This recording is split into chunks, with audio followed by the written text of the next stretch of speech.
Good morning, good afternoon, or good evening. Whenever you hear this message, I pray that you're poised to receive, to accept, and most importantly, to respond to words of wisdom. Ashe. Today, I want to share a twofold lesson with you about owl, um, the mysteries or the secrets. Oftentimes, we think of the mysteries as something so abstract and so ephemeral that we have to go into this esoteric, la la land to talk about it or to be in it.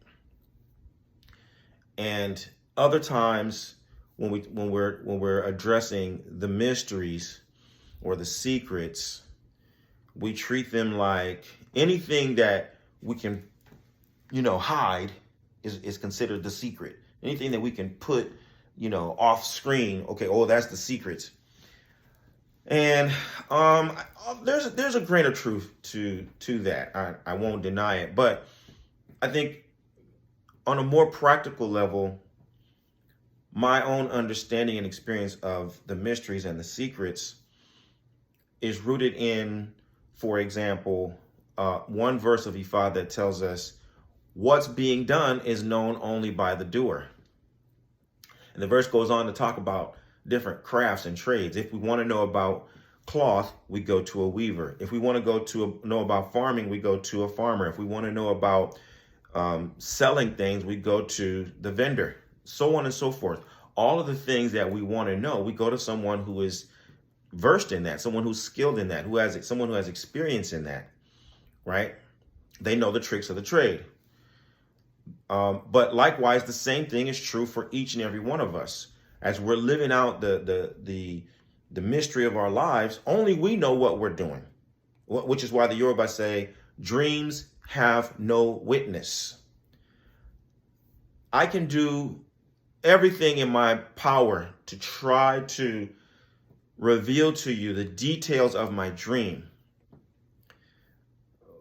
But in reality, I'm only going to approximate it. I'm just going to get kind of close to what I saw. And I'm definitely not going to capture the experience, right? What I felt is going to be lost, right? But I know because I was there. That's my own mystery. That's my own secret, right? And it's not that I'm trying to hide it from you. It's just that honestly, I can't make you feel it or know it. I just can't. And so at a certain level, when we get to the mysteries, there's a respect. And the respect is for the fact that there's only so much I can say. And if I keep talking and keep trying to tell you about it, I'm cheapening the experience. I'm wasting time because there's only so far I can go with describing it to you, right? And so as a result of that, we have to our benefit the verses of Ifa that crystallize all these different instances of the mystery unfolding, the mystery revealing itself.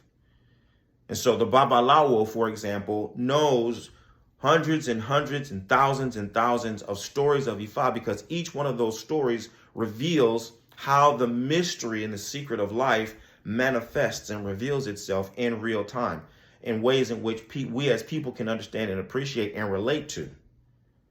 Right? And so that's part of what it means to be Babalawo, the keeper of the mysteries. We keep those stories, right? And what are those stories doing?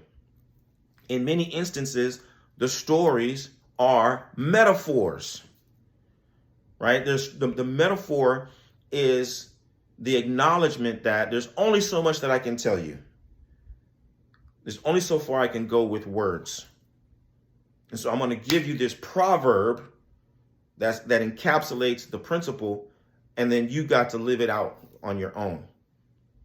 Like a few weeks ago, I was going on about the Proverbs that Baba Aziz had taught me. You got to know how to roast your rat without burning the tail. You can sweep all day, but you'll never have enough to fill the well. The stone that was thrown by day will never hit the sun. The piece of wood that was thrown at the moon by night will never hit the moon. These are metaphors.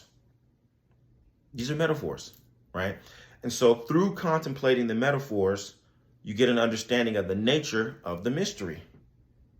And so there's a certain point at which I don't need to say anything more than the proverb. In the other instance, maybe the proverb is the opening of a story.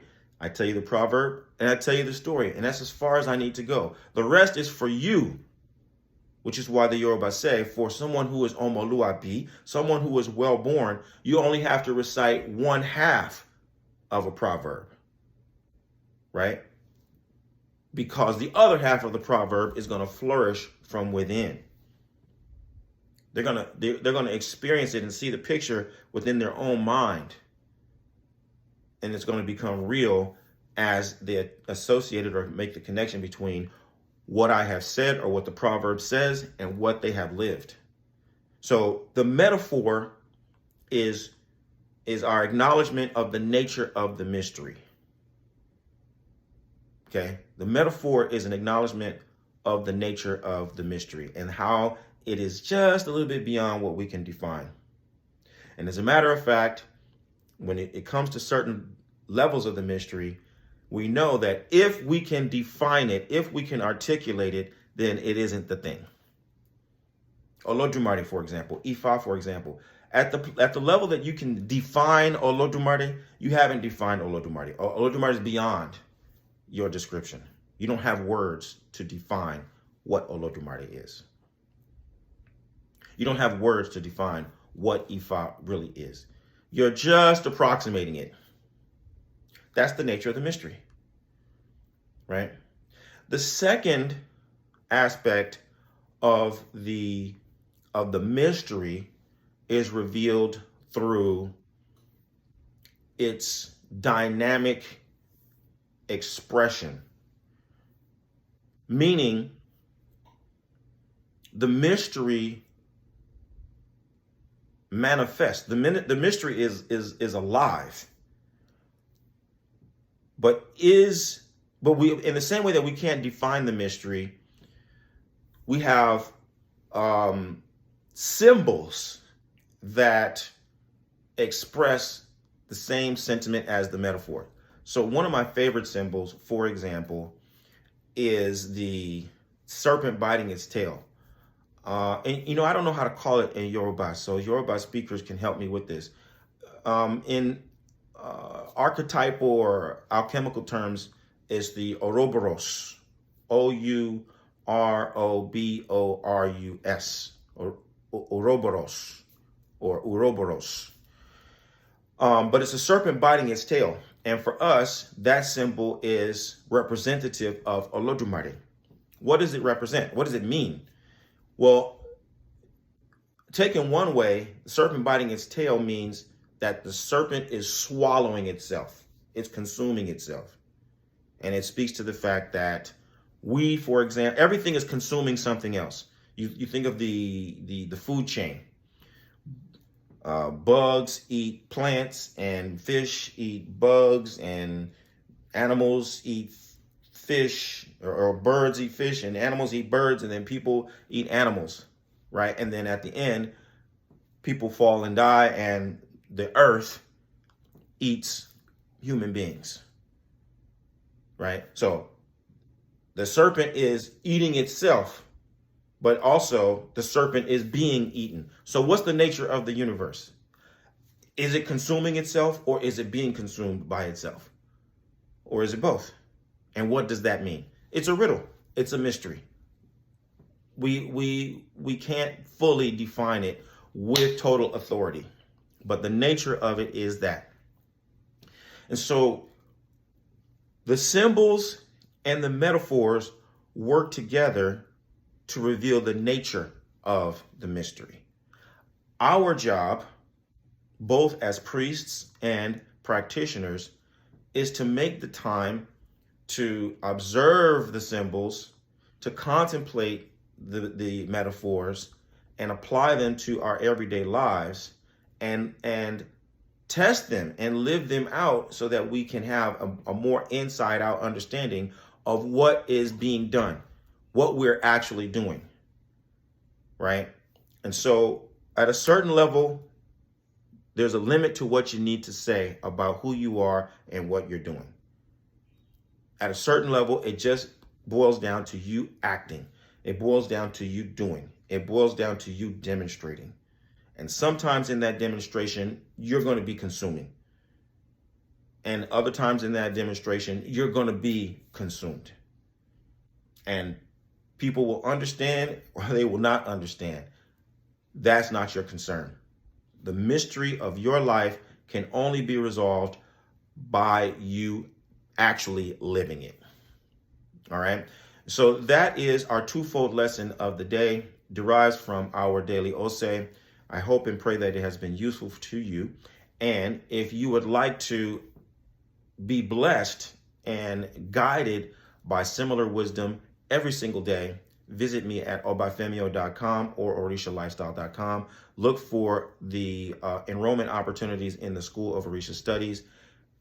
Join us today and let's start working together to help you live the medicine that will heal your life and heal the lives of those who you are destined to serve.